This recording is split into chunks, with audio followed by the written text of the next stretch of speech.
il y a une question aussi pour nous, les professionnels de l'aide, qui est celle de comment est-ce que nous pouvons composer avec la peur, la nôtre, et puis celle des familles. Je trouve que ça, c'est vraiment une question qui, euh, qui commence à pouvoir être pensée. Je pense que dans les premières semaines qui ont suivi l'annonce de de cette pandémie, les professionnels aussi, comme le commun des mortels, comme les citoyens, comme tout citoyen, on a été avec des réactions défensives différentes. On a tous été un peu sidérés en oscillant entre ce qu'on connaît comme mécanisme de défense ou du déni ou de la banalisation, de la minimisation, quelque chose hors de la pensée.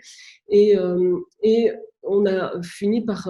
cette idée de la pandémie a commencé à frayer son chemin dans l'espace social, psychique de chacun, dans la pensée, dans les émotions, jusqu'à ce qu'on puisse essayer de s'organiser par rapport à ça.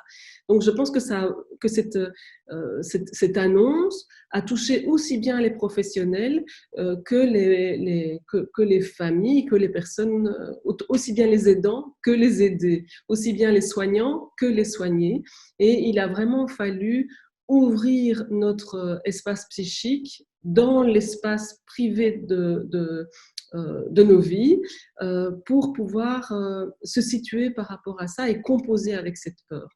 Alors moi, je sais que, par exemple, les premières semaines, cette histoire du Covid, sous des formes différentes, a occupé mes rêveries nocturnes à un point qui me surprenait. Je trouvais ça assez magique, mais je pense que c'était le temps de la sidération et d'autres collègues ont pu évoquer ça aussi. Puis on a pu s'organiser.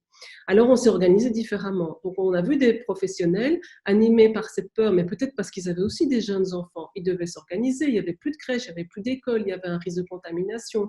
Certains ont pris des mesures pour pouvoir protéger davantage, télétravailler à la maison, faire face à ces situations. D'autres professionnels ont peut-être aussi des soucis au niveau de la santé et ont été alertés par rapport à leur propre santé. Donc, on voit qu'il faut beaucoup d'humilité, il faut beaucoup de… on a beaucoup d'incertitudes et ces incertitudes et ces angoisses et ces craintes, les professionnels les partagent autant que les familles qui les accompagnent. Et ça, c'est une situation qui est assez particulière parce que ça veut dire que nous vivons ensemble quelque chose qui est collectif.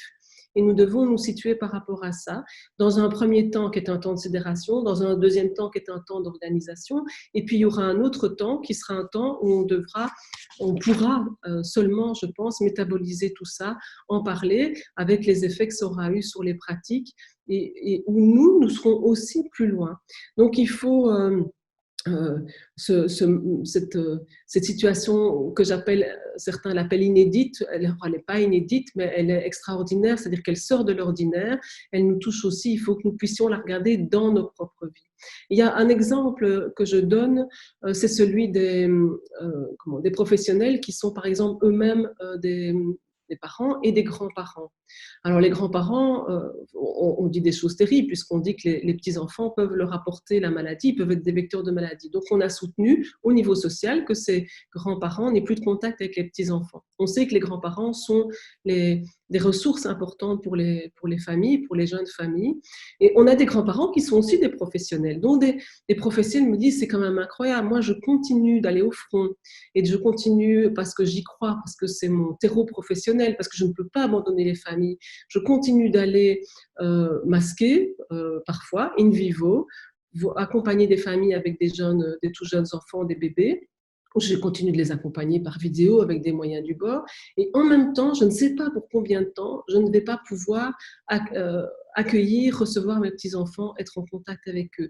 Je deviens grand-mère, je deviens grand-père et je ne peux pas aller accueillir mon petit-fils, ma petite-fille à la maternité. Donc, il y a des espèces de challenges personnels, des choix éthiques avec lesquels les intervenants sont confrontés. Je pense que c'est important qu'ils puissent en parler entre eux, garder des réunions d'équipe, garder des liens professionnels pour réfléchir à la manière dont leur propre peur, angoisse, leur propre vécu du confinement et du déconfinement vient impacter la relation professionnelle pour qu'ils puissent baliser avec leurs moyens du bord, avec leurs ressources, avec leurs possibilités, avec leur état de santé et leur cadre institutionnel, l'espace professionnel dans lequel ils pourront continuer d'accueillir la crainte et l'angoisse des familles qu'ils rencontrent, pour ne pas la banaliser et pour ne pas non plus l'amplifier, parce qu'il faudra rester essentiellement de manière proactive dans l'accueil, en composant avec nos propres incertitudes.